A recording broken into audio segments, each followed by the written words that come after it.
thanks to everyone for coming to this year's Friends of India speaker. I'm Brian Collins. I'm the current chair of the Friends of India board, and what the Friends of India do is raise awareness about India at the college level and at the community level here in Athens through talks like this one and through travel funding and through our annual Indo-American Friendship Day, which happens in October, November. But in the spring, for the last, I think since the late 90s, been bringing in an outside scholar to give a talk on some aspect of Indian philosophy and religion for the general public. This year, I invited Christa Schwind, who has been practicing yoga, teaching yoga, and doing a dissertation about yoga and appearing on panels at the American Academy of Religion about yoga more recently. So I invited Christa because her perspective is a unique one from both within and outside of the tradition of North American modern-day yoga, as most of us might know it. But today, we're going to have a more complicated picture of what yoga is we might know it might actually mean. And so without further ado, please welcome Christa Schwind to Ohio University. All right, get started. So, in 2012, the Yoga in America study issued by Yoga Journal reported that 20.4 million American adults, or 8.7% of all U.S. adults, practice yoga. In addition, 104.4 million adults, or 44.4% of the population, indicated they were interested in trying yoga, which is an increase of 470% from 2008. In the last 6 years alone, yoga has grown 30% in the U.S. Not only is yoga popular in America, it also exists as a social discourse. A discourse because it has to do with the ways that humans communicate with one another, and social because communication now occurs between large groups of people. The social discourse of yoga in America also exists in transaction. I define transaction in terms of consumer capitalism, or transactions of money, historical and present-day transnational interaction, and the inherent power dynamics of colonialism and neocolonialism, and as a practice that is intimately linked to bodies in action across space and place. Furthermore, technology is shaping the transactions of social discourse between reified media messages and the user-generated content of social media. This platform of exchange has changed the ways that we produce, share, and thereby define ideas of what yoga is, was, and what it stands for. My primary question today is, what does the branding of yoga celebrities, and or styles, the lifestyle consumption of yoga, and the relationship of yoga to commodification say about the definition and ownership of yoga in America? For the W's print campaign, Tara Stiles is depicted in bridge pose, wearing a leather miniskirt and surrounded by champagne bottles. This visual of yoga displays how yoga in America cannot be separated from the media and its advertising of brand-created messages and or definitions of yoga. Tara Stiles, a former model and now celebrity yogi, claims to be the first person to put yoga videos on YouTube. She now has over 4 million hits. She also says that her goal is to, quote, make yoga fun and less rigid than it has been for the last 50 years. She has been called a yoga rebel and is quoted as saying, forget about Zen and start feeling fabulous. Today, she has her own style of yoga, Strala, that she calls, quote, a movement that ignites freedom. She also says that she took out the word yoga a few years ago and nobody noticed. She says she promotes yoga with a more pragmatic goal of health rather than by referencing Indian traditions and philosophy. She is not only a yoga celebrity, but she also has links to Oprah and Chopra, is sponsored by Reebok and the W Hotel. The global brand leader of W Hotels, Paul James, states, quote, the W guest has a true work hard, play hard mentality and wants to look fabulous while having fun and getting fit. Through our partnership with Tara Stiles, we've created an energetic program designed to celebrate the body and provide 24/7 access to an interactive workout that can easily be incorporated into the busiest of jet-setting lifestyles. So, is yoga in America simply a hashtagable fitness routine and or buzzword that stands for the celebration of athletic-looking branded white bodies that commodify an ancient practice? Is the purpose of yoga to be fit and glamorous? Is yoga in America all cheap commodity and usurpation of tradition? Is it something more? I believe there's a lot more to yoga in America than irreverent displays of consumer culture, or as you see here, the pornification, as it's called, of yoga. However, the consumption, lifestyle branding, and commodified nature of yoga are important to understanding an American yogic identity. What brands Americans consume inform their lifestyle and showcase their identity. For instance, in our culture, having a Mac or a PC, wearing Adidas or Nike, wearing Lululemon or Prana pants says something, not just about the brand, but about the person that's wearing it or using it. In the yoga world, what style you practice also displays your yoga identity. So if you're an Ashtanga yoga, or a power yogi, or an acro yogi, or you go to your local core power, that also says with what kind of yoga you identify with. The mediatized version of yoga in America is gendered as female, raced as white, and classed as middle to upper. I also happen to be all of these things. So my point of view is therefore located within this American mediatized stereotype. It is ethnographic as a spandex-wearing participant in this culture. I am both a practitioner and a teacher, and it is also dictated by my Bachelor's of Science in Advertising and Marketing, and my location as a scholar of yoga and cultural theory. My current mediatized and stereotypical definition of yoga is both reflective of this culture and also needs to be problematized. The social discourse of yoga in America is found in the mass-marketed message, as well as by individual modes of yogic authenticity. Multiple categories of yogic truth and boundary transact with one another in a narrative of overlapping realities, making yoga more than real. Yoga in America is a hyperreal. Baudrillard defines hyperreal, quote, as models of a real without an origin or reality, a radiating synthesis of combinatory models that substitute the signs of the real for the real. It looks like yoga, but is it? Or in other words, yoga in America is like a mashup song that both uses and references the past to reflect the present context, as a series of borrowings, ellipses, and embellishments set to the track of 21st century America.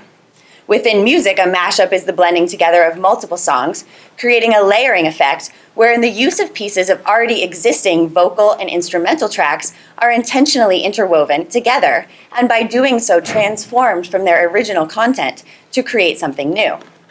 This process reflects the taking apart or fragmentation of multiple histories and displays the process of splicing them back together in order to appeal to a contemporary American audience.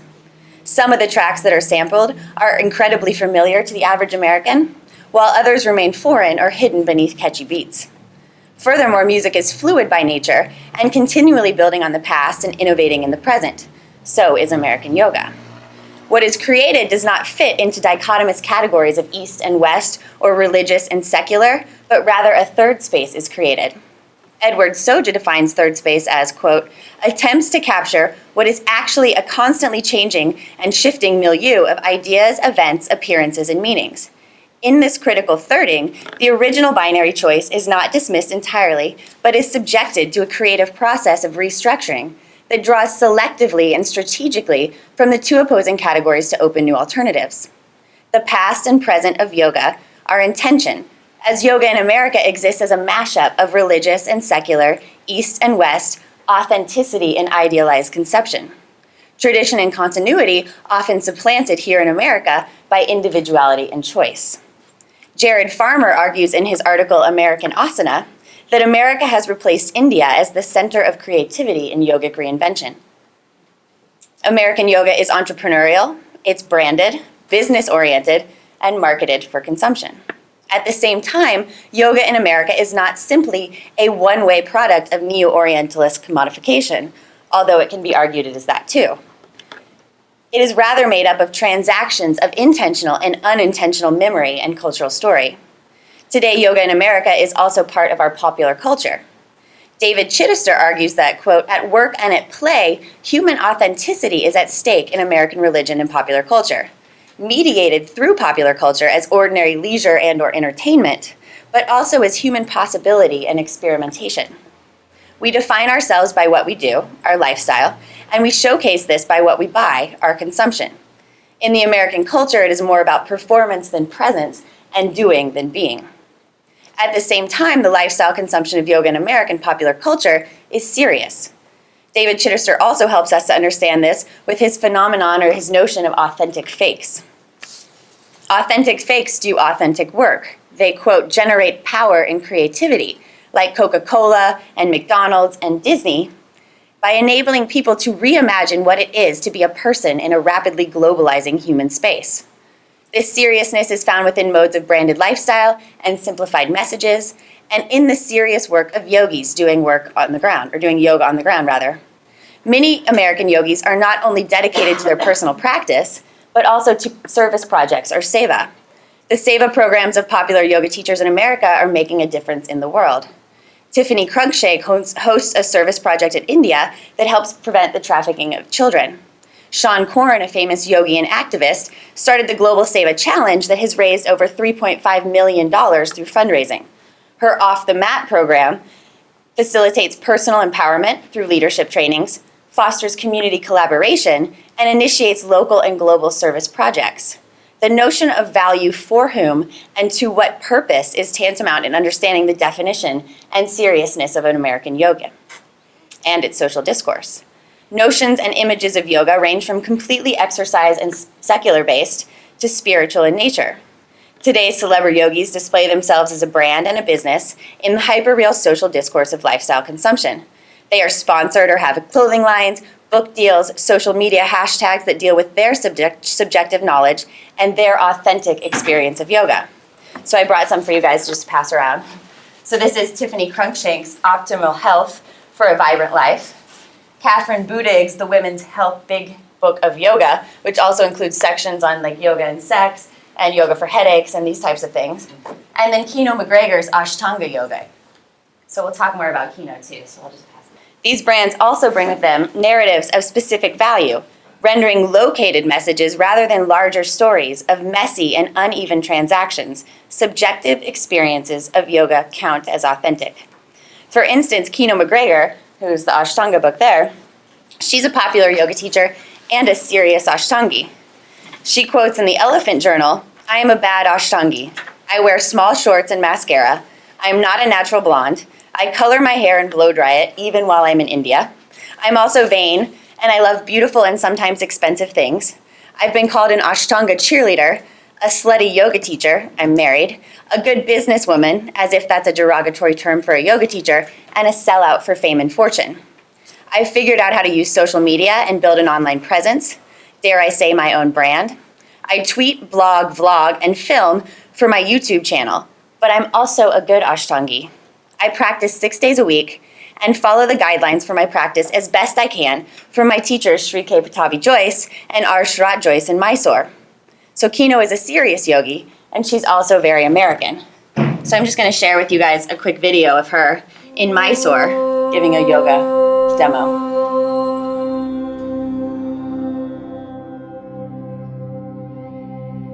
Guru Brahma, Guru Vishnu, Guru Devo Maheshwaraha, Guru Sakshat Parabrahma, Tasmai Shri Gurave Namaha. Ajnanatimirandasya Jnananjana Shalakaya Chakshurun Militam Yena Tasmai Shri Gurave Namaha. Akandamandalakaram Vyaptam Yena Characharam Tatpadam Darshitam Yena Tasmai Shri Gurave Namaha. Aneka Janma Samprapta Karma Bandha Vidahine Atmanyana Pradhanena Tasmai Shri Gurave Namaha. ज्ञानशक्ति समाहृता तत्त्वमालविभूषिता ज्ञानशक्ति समाहृता तत्त्वमालविभूषिता भुक्तिमुक्तिप्रदः च तस्मै श्रीगुरवे नमः मनतः श्रीजगन्नाथ मद्गुरु श्रीजगद्गुरुः मदात्मा सर्वभूतात्मा तस्मै श्रीगुरवे नमः ध्यानमूलं Gurumurthy पूजामूलं गुरुपदम् मन्त्रमूलं गुरुवाक्यम् मोक्षमूलं Gurukripa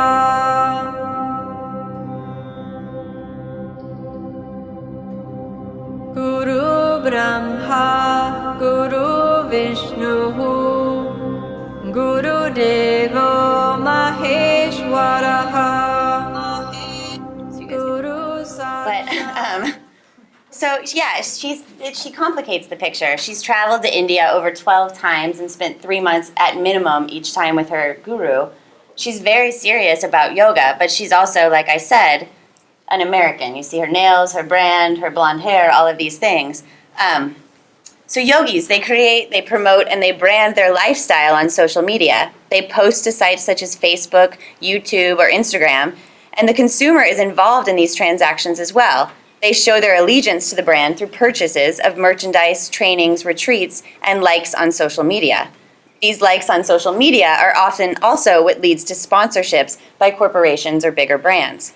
This experience is also now not only locatable to, say, the guru and a student, but is beyond face-to-face or personal relationships as it moves into the realm of the virtual. A recent article in Elephant Journal entitled The Yoga Selfie Can Sustain Your Business notes that there are over 8 million photos with the hashtag yoga on Instagram right now. Entrepreneurs have to do more than just what they love. They have to keep the books, cash the checks, and do the marketing that brings in the money, which allows them to keep doing what they love. Your yoga selfie is one of the most powerful forms of authentic marketing, and it costs you absolutely nothing but a few minutes of your day.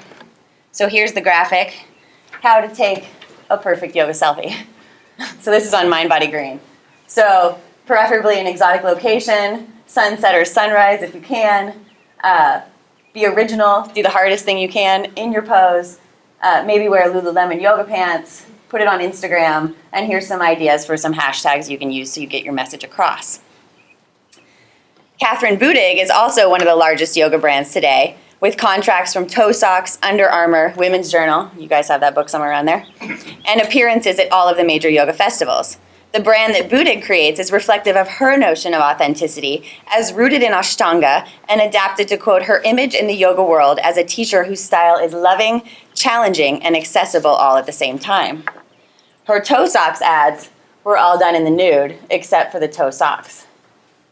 So the whole pornification of yoga, the consumption of yoga, and the seriousness of the teacher are all combined together. The national culture of America is not one of linear traditions or monolithic narratives. Rather, America is a culture of advertising messages and media sound bites. We Americans on average are exposed to 3,000 advertising messages a day and tens of thousands of product options. With so much choice, brand affinity becomes important. A recent study also noted that children in America have the most brand affinity of any children in the world. It is not possible to separate the message from the marketing in an American culture that is heavily mediatized and materialized. Within the world of branding, the most successful brands are those known as lifestyle brands, where the goal is to create a connection and an emotional response for the consumer and offer them an authentic experience. Antonio Marrazza and Stefano Saviolo argue that, quote, lifestyle brands describe who we are, what we believe, what tribe we belong to. They communicate our status and our aspirations. They indicate the way we deal with our life and sometimes reflect our own unconscious. In order for a lifestyle brand to be successful, it must proffer an ideology that resonates with the way in which the consumer lives or would like to live their lives. So I just want to show you the very end of this. So this is an ad for Herbal Essences, the shampoo brand, and it goes through this whole scene with different settings. They're in weddings, they're in alien ships, they're in all these things, and the woman's talking about being how much she likes pork, but also how much she likes to tell people she's a vegan. So. You're basically a porkatarian. Yeah, well, I don't really like labels. Except you like to tell people you're vegan. Well, yeah. That makes me sound like the kind of person who does yoga. And I want people to think I do yoga.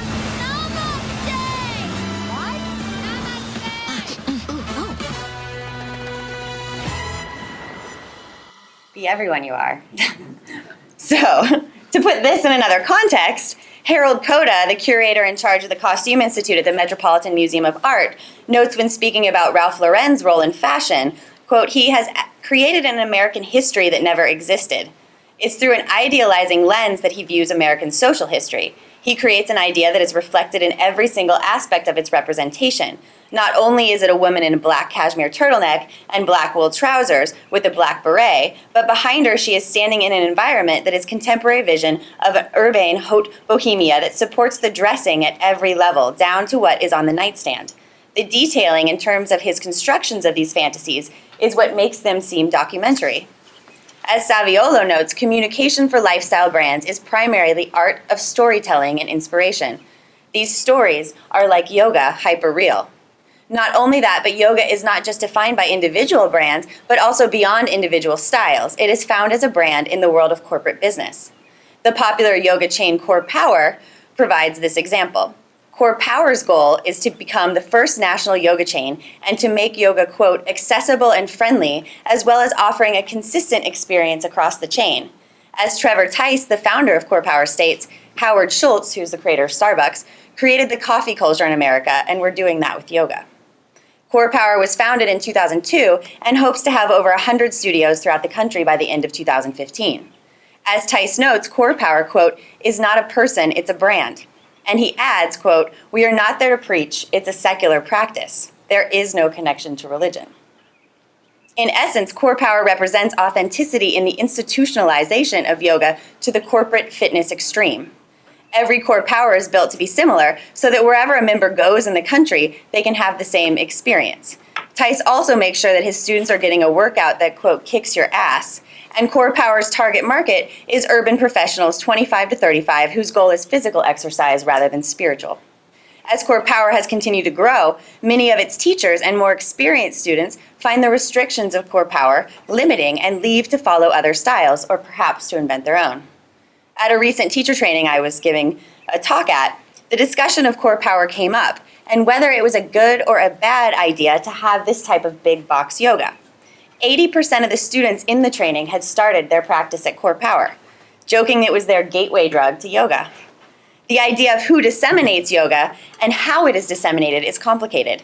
Is it better to get the message of yoga out by any means? And in doing so, what do we lose? Thoughts? Krishnamacharya, who is thought of as the father of modern postural yoga, is responsible in many ways for the dissemination of yoga to the West, as well as the creation of kind of a hybrid between East and West.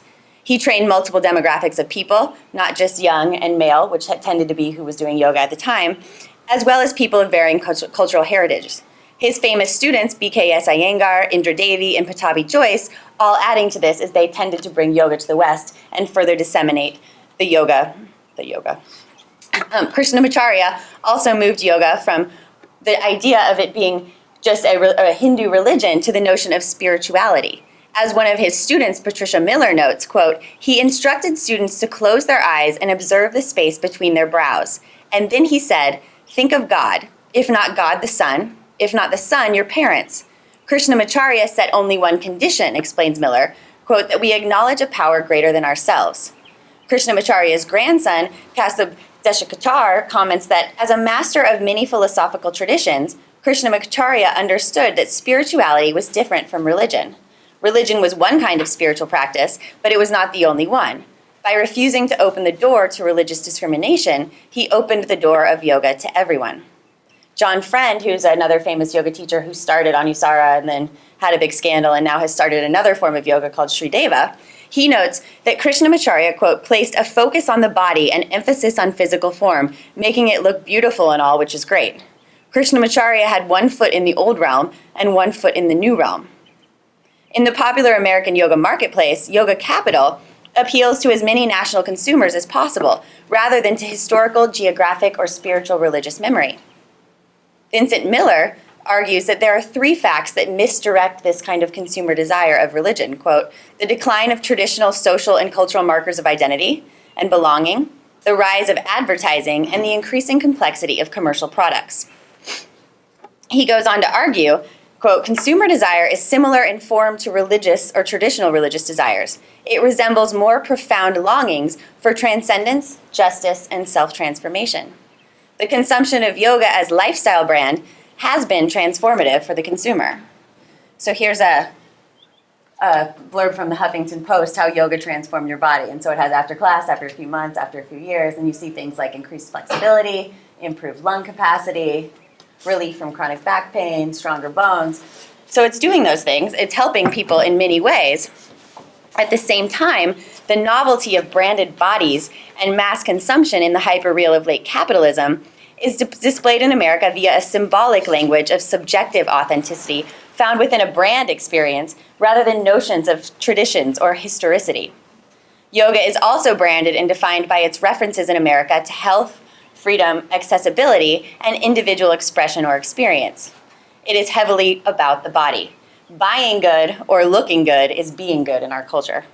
This is how yogis create social capital and status. So Bourdieu defines social capital as, quote, membership in a group, which provides each of its members with the backing of the collectivity, an owned capital, a credential, which entitles them to credit in the various senses of the word. These relationships may exist only in the practical state, in material and or symbolic exchanges, which help to maintain them. In a recent article in Style magazine called Looking Like Money, How Wellness Becomes the New Luxury Status, one of the people interviewed for the article quotes, it's like the only acceptable lifestyle brag. Your fitness regimen of choice says a lot about you. And just like there are smart car types and Porsche types, there are yoga types and boot camp types. Exercise has become another arena to compare and contrast your personality and lifestyle with others. In our larger culture as well as our yogic one, we now transact in an experience-based economy. To a certain extent how we experience ourselves and our world is through brands, which then therefore define our authentic identity. There is a direct relationship between the production, the consumption, and the formation of yogic identity in America. We create our notions of authenticity by what we consume in the marketplace of historical, material, and virtual narratives. Our current yogic landscape combines individual choice with modes of branding through either simplification and or branded systemization. Joseph Pine says, it's about being authentic, which is about being true to the self and being true with what you say you are to others. The goal is to help render your brand and yourself in an authentic way that connects with the consumer. Quote, rendering because you have to get your consumers as business people to perceive your offerings as authentic, because there is a basic paradox. No one can have an inauthentic experience, but no business can supply one. Because all businesses are man-made objects, and all business is involved with money, all business is a matter of using machinery, and all those things make something inauthentic. So how do you render authenticity, is the question. Are you rendering authenticity? Consumers buy based in part by what the brand displays about their personal values, their hobbies, or their beliefs. Like, do you eat organic? Do you drink green juices? Do you shop at Whole Foods? These are all these types of questions. Yoga in America reflects a consumptive lifestyle in an atmosphere of subjective reinvention and a merging of profit and purpose. Yoga in America is a brand, a business, and an identity practice. The Business of Yoga Conference, which is a new conference that's now occurring every summer in LA, has sessions including purposeful profit for the yogi entrepreneur and partnering with global brands as a teacher studio or school. There are now talent agencies for yogis, such as Yama Talent in New York, which on their website states, we develop, secure, and manage a variety of opportunities and relationships for our clients, including those in the traditional yoga space, conferences, festivals, masterclasses, workshops, lectures, immersions, intensives, teacher trainings, and retreats, as well as opportunities and relationships in the rapidly diversifying yoga space of mass media, television, film, DVD, publishing, digital, product endorsement, and modeling. As Vincent Miller argues, quote, cultural commodities, like literal products, are characterized by abstraction and reification. They are abstracted from their condition of production and presented as objects valuable in of themselves. While the benefits for practitioners of yoga are undeniable, its normative face in the mediascape often, quote, depoliticizes issues by putting a pleasant face on complex problems. It also reaffirms stereotypes in complicated ways. The social discourse of yoga in America is a multidimensional conversation occurring in new spaces of competing ownership and/or definition. The commodification and specific consumption of yoga in America is a result of multiple notions and desires of what yoga is supposed to be and what it is supposed to do within a located context. Jane Iwamura argues that, quote, we have come to know the spiritual East, namely through mass media representations and channels of consumption. And this also holds true for yoga. So I want to show you guys this video, and then I want to talk about it when we're all done with you guys about this as a social discourse.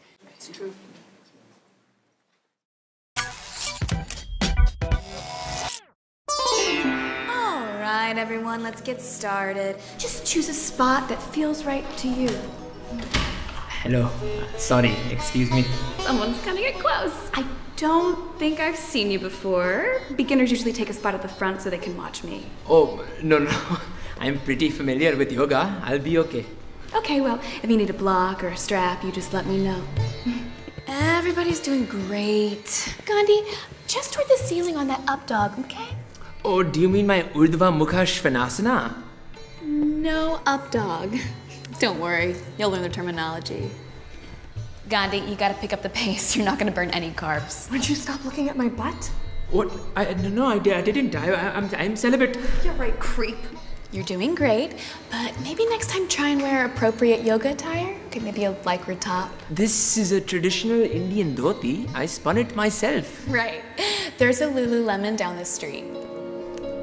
Is this Coldplay? Yep. This is definitely Coldplay. I'm on a juiced fast, Cool. Oh, you're fasting. What for? To protest imperialism? beach season. Beach season. Right, let's keep it down. This is a place of quiet reflection. I'm pretty sure this is a crunch gym. There's a guy giving out sports drinks right there. You look thirsty. Are you kidding me? This is a Yankee Candle. Cinnamon bun. With all due respect, Mahatma, I am a certified yoga instructor. Oh, really? Who was your guru?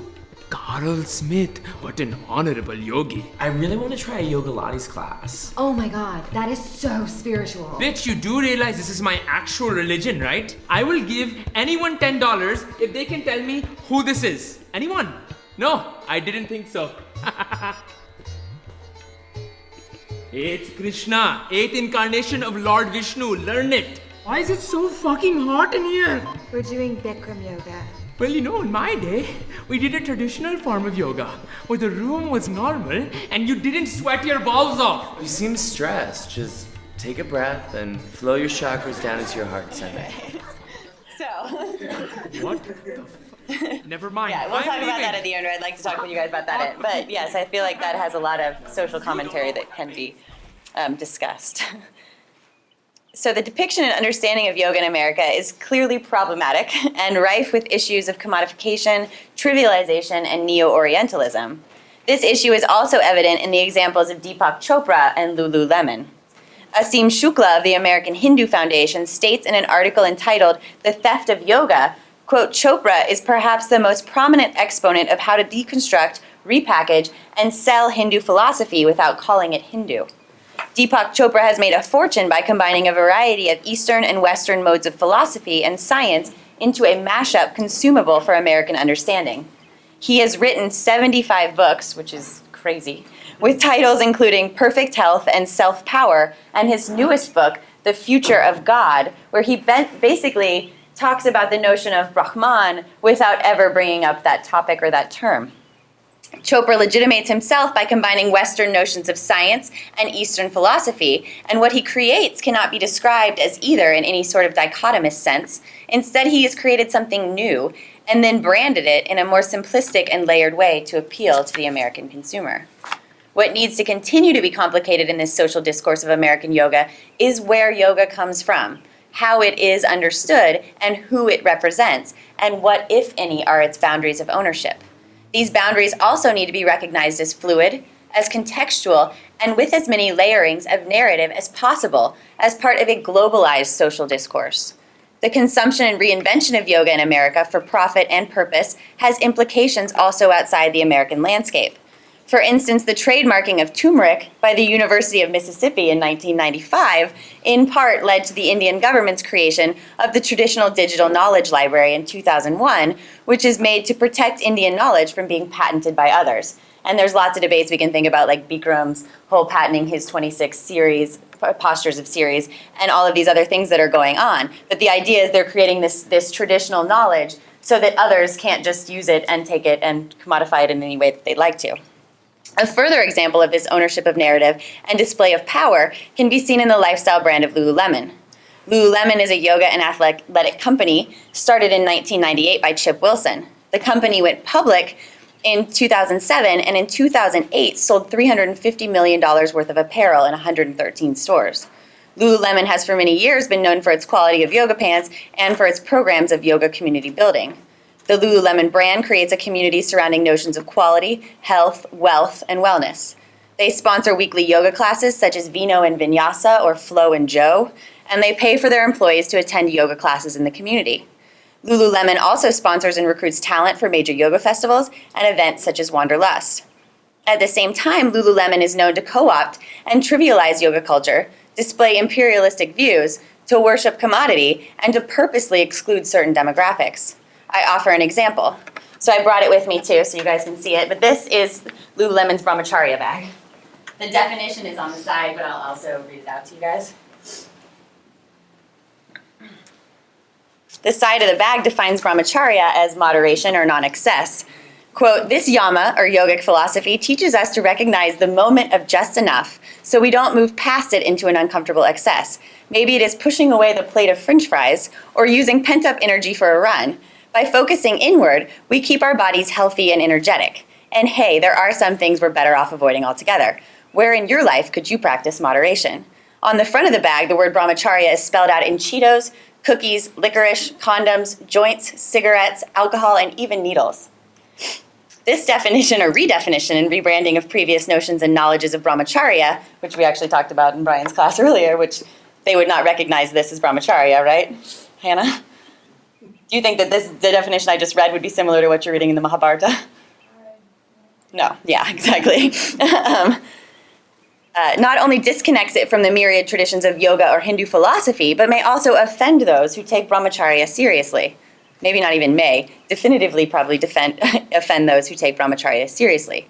Overall, the topic of yoga in America is complicated, and I do not personally see yoga here as a black and white picture of good and bad.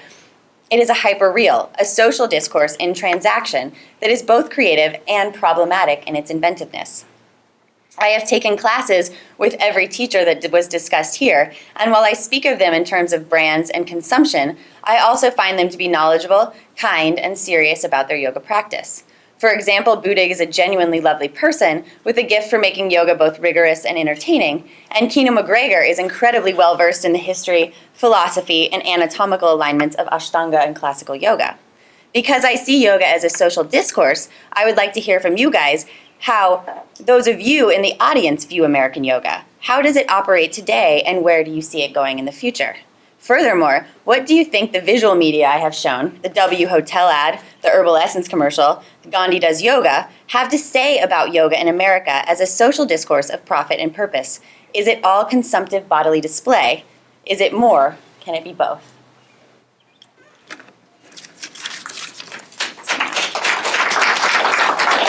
We're going to take some questions now. Yeah. Questions, comments, anything about the movies, the videos, anything?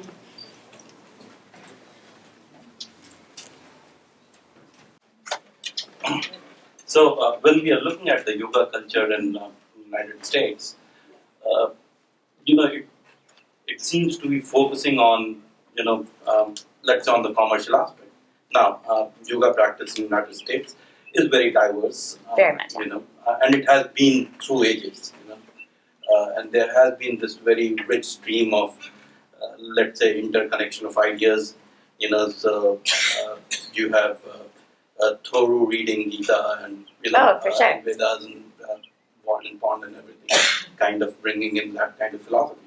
So I'm wondering if there are movements in the United States which focus on yoga as, let's say, on the spiritual aspect of yoga, and they just don't have a voice just because they are not, consumeristic. Oh, definitely. There's a full spectrum of experience of yoga. There's definitely a lot of yoga teachers, a lot of yoga styles that are more focused on the spiritual side and very involved in the kind of philosophy and those aspects. For instance, Rod Stryker has his style of yoga called Para Yoga, and he's involved with Himalayan Institute.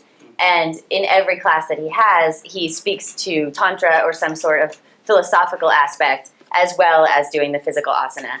And he actually, at Wanderlust a couple years ago, he gave a lecture where he basically was railing against the type of yoga that's happening. So it's a conversation that's very broad, and the more it seems to be, at least in my kind of research and my understanding, it seems to be in the American culture, people get into it for these kind of exercise ideas because this is how we understand in the commercialized aspect. But when they actually start to feel the yoga in their bodies and they feel the connections between their mind and the body, then they want to know more. And so it seems that yoga is moving, while it's still gaining traction in the commercial aspect, it's also moving towards people wanting to have deeper understandings. And the amount of people going to India for instruction and the amount of people even seeking me out, because I've been, in school for 14 years about this, it is definitely growing. And I'd say in the last, 5 years, I've had at least 20 students going to India because they want to know more and because they want to know where is this coming from and what am I doing here and how does it relate to what's going on over there. What's interesting is in India, too, when I went to India in this past September, a lot of the swamis and stuff are also wondering how they can better market to get Westerners to come practice in India as well. So it's a transactional thing. It's happening in dialogue rather than being kind of a one-way street. So if you think of yoga in India, what is yoga essentially? Because see, the thing is that I grew up in the society, and you get a sense of what yoga is just because you are surrounded by a lot of practice. Right. But you never take time to conceptualize it and and explicate the idea. And because you have probably because you've studied it, so you have done that in a more structured manner. Could you talk a bit about how you think about yoga and how the Indian version of yoga, like the current Indian version of yoga, might be different from the way from the yoga that that was like the original yoga. Right, yeah, it's interesting because, yoga in India is also, so Modi becoming prime minister is definitely changing the landscape of yoga in India as well. So he hired the first ever yoga minister for India, and he also has a relationship with Baba Ramdev, who's a very big, popular, highly marketed yogi in India, and he's on television and all of these things. And the perspective from that side is a more kind of nationalistic, let's take back yoga for India. Let's say that let's promote India or yoga from India, but let's let everybody know that this is India's gift to the world. While at the same time making sure through stuff like the traditional digital knowledge library and all of that, that we make sure whose ownership yoga is. And it seems like, because I interviewed people in both northern India and southern India about this, they said that, in the last 10 years, the physical practice of yoga is becoming more popular in India, whereas it used to be more just about the meditative side of yoga and the more philosophical side of yoga. So it wasn't about the physical asana there as much, or even, it was very little about the physical asana there. Whereas here, it's all about the physical asana, and then you trickle down to the other. Whereas there, it was all about the philosophy, and now it seems to be trickled down to, so it's kind of flipped. Is the Ramdev yoga and other original people who brought yoga to the West, are they benefiting anything financially, like the? Oh yeah, and it's always been involved in some sort of kind of monetary way too. It's like the spirituality and money have never been completely separate in anything. Even with temples and people going on pilgrimages, people made money by setting up stands for food around the temples or selling murtis or those ideas as well. So it's not that I'm just railing on America for, having a consumptive side. There's always been a consumptive side to religion and spirituality. It's just that it's so consumptive here. It's like it's taken to a whole other level in the American context. Yeah, that's what I mean. Yeah. To the extent West or America Exactly, yeah. benefiting are the ones who brought yoga in, say, in 60s or 70s. Are they still getting anything from them? Oh, I mean, the Pattabhi Jois Institute in Mysore, recently they built themselves a new building. Sharat and his family have built themselves new homes. They made it nicer. A lot of the yoga studios in Mysore themselves, because there's so many Westerners going there and they're marketing to that kind of demographic, there's a lot of money being exchanged in general. And the benefits of those families that were part of that. Well, Iyengar just passed away. When was that? In September. And Iyengar, he definitely benefited financially, but his goal was still very much the practice or the dissemination of yoga from a physical aspect and not in the notion of making money. And in America, it's not necessarily that these people are like, I'm just in it for the money, but it's like that the conversation includes the money in America. We do not separate like what we do and our spirituality and all of that. Like you have evangelical pastors and stuff in America that are driving Mercedes-Benz and those kind of things as well. So it's not just in the yoga realm.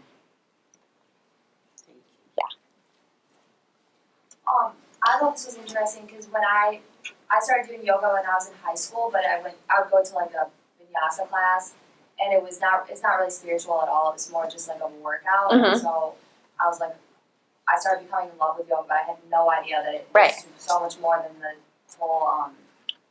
It was so like it's way more spiritual. So I got my yoga teacher training license in December, and I went to Shivananda ashram. And so it was like hatha yoga, and it was really, really slow. And so at first I hated it, and I was like, this is so slow, and this is nothing like yoga. Like we had to wear like white pants that were big and like t-shirts, and I was like, this is nothing that I thought it would be. But then as I went on, I really started to love it, and now I just started a yoga club, and like one day I want to open up a yoga studio, but I feel like in America everyone thinks it's like a workout, like yoga, like leggings kind of thing, and so I just don't know like how to like, get people to join and like do that without the whole commercial.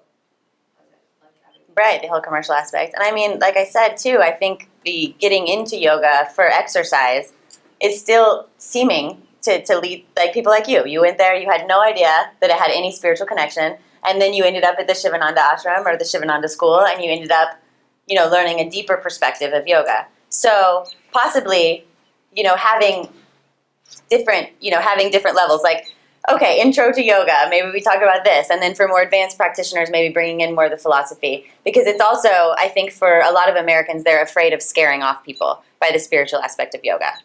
So it's like you feel comfortable oming with your classes that are advanced or have been doing yoga for a few years, but you don't necessarily feel comfortable oming to people that it's like their first time in a yoga class. So it's hard, and it's like I love yoga. I think yoga's great, but I still think it's complicated and problematic that we don't include these types of things, but I don't know if I have a great answer for you about how to... Because, like, my yoga practice didn't even, like, it got to a point before and then it just kind of stopped. And then once I went on this yoga retreat, like, I actually feel like I'm getting better and better. Right. People want deeper. They want more dimensions to it. And that's what's wonderful about yoga, too, is there's so much to yoga. And there's always more you can learn. And there's always further reflection. There's always a deeper practice that you can get into. And it's not just like, great, I can now do handstand, but also that you can, find these philosophical texts. You can wrestle with them yourselves. More and more people are reading, texts like the Bhagavad Gita and stuff like that and trying to understand them in a way in which I feel maybe 10 years ago they would not have even thought about that. Yes, sir.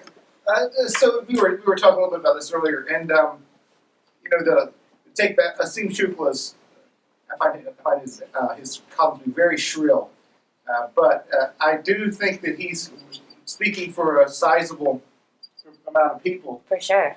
And yet, when you look at what's happening with yoga in India now in 2015, it is simultaneously being rebranded as an Indian idea, as a Hindu idea, except for when it's in public schools and then it's just exercise. Right. And they ask everyone to do a Surya Namaskar, the world's biggest Surya Namaskar, to celebrate the 150th birthday of Swami Vivekananda, who explicitly came to America to supplement our technology with the wisdom of the East. This was his stated intention. Right, and he said that hatha was basically a bad idea and nobody should do that part of yoga. It was all about the meditative side. Yes, it's all true.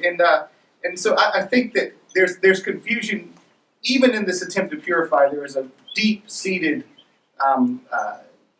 conflict that's not resolvable. I mean, you cannot have it both ways. I guess you can have it both ways if you're in power.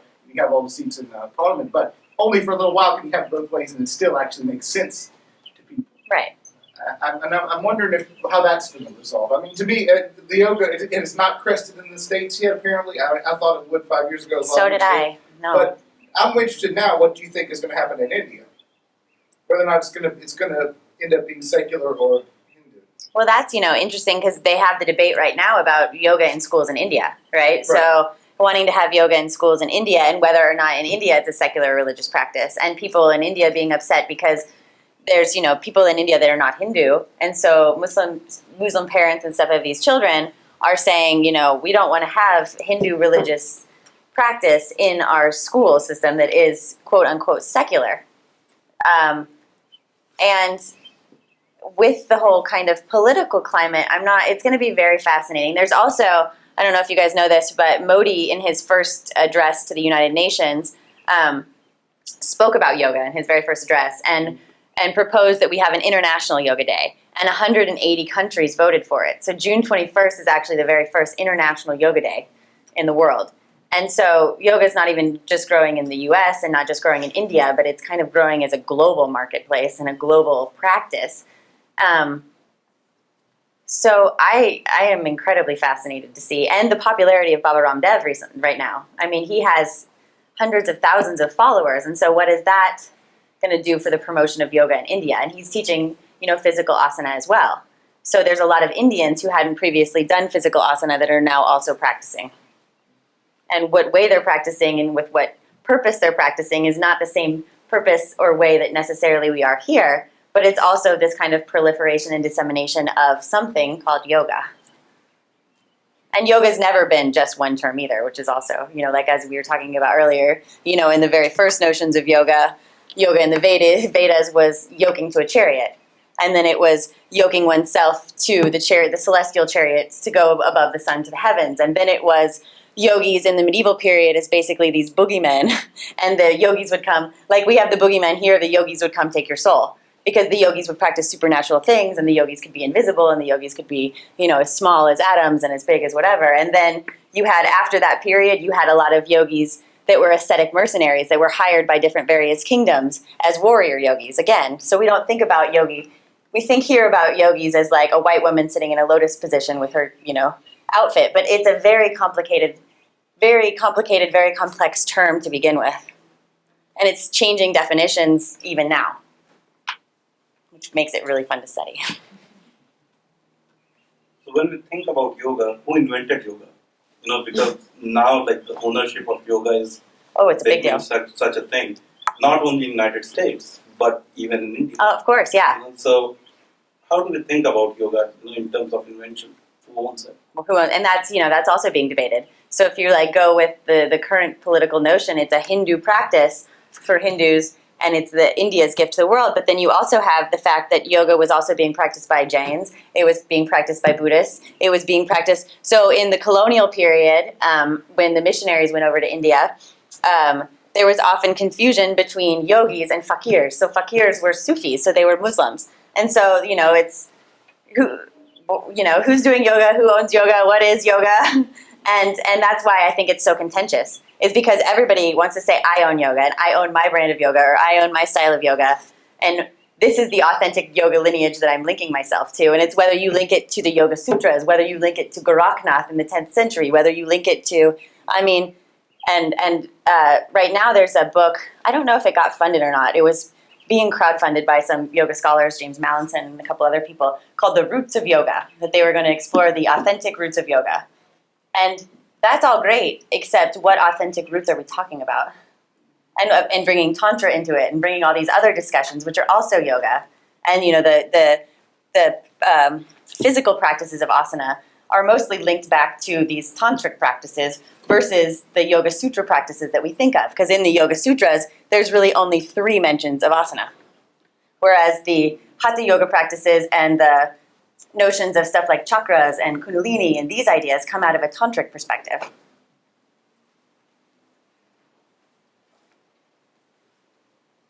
You know, when we think about yoga, at least, so like in India, the creation of knowledge or ownership of knowledge has been a pretty different thing than, you know, the Western model. Right.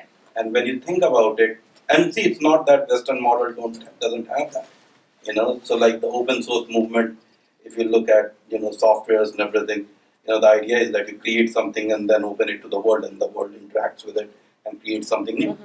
You know, Indian scriptures, the Vedas were essentially not one writer. They were just written over a long period of time. So do you think that yoga is, let's say, a cumulative thing, or accumulation of, let's say, physio-spiritual explorations, or is it like one person, you know, like the Steve Jobs who... No, it's a layered thing. It's very complex. There's lots of narratives, and that's why I think it's important that we continue to complicate the conversation of what is yoga and who owns yoga and who is defining the yoga and why, you know? And, I mean, to say that there's one lineage, I mean, a lot of people quote that they go back to the Shiva seals and say that that's where yoga started, and that was, you know, 5th century BC, I believe, or whatever. But then there's a lot of other scholars and a lot of people that say these proto-Shiva seals are not having anything to do with yoga. So it's like you can link it to that, but you could be wrong. You can link it to something else, but you could be wrong. You could be right. It depends on who's doing the defining and what purpose they're defining it for. So it's complicated. It's very complicated. On that note, let's give Christa another hand, and I think you'll stick around for a few minutes if you have any individual questions. Thanks again. Thank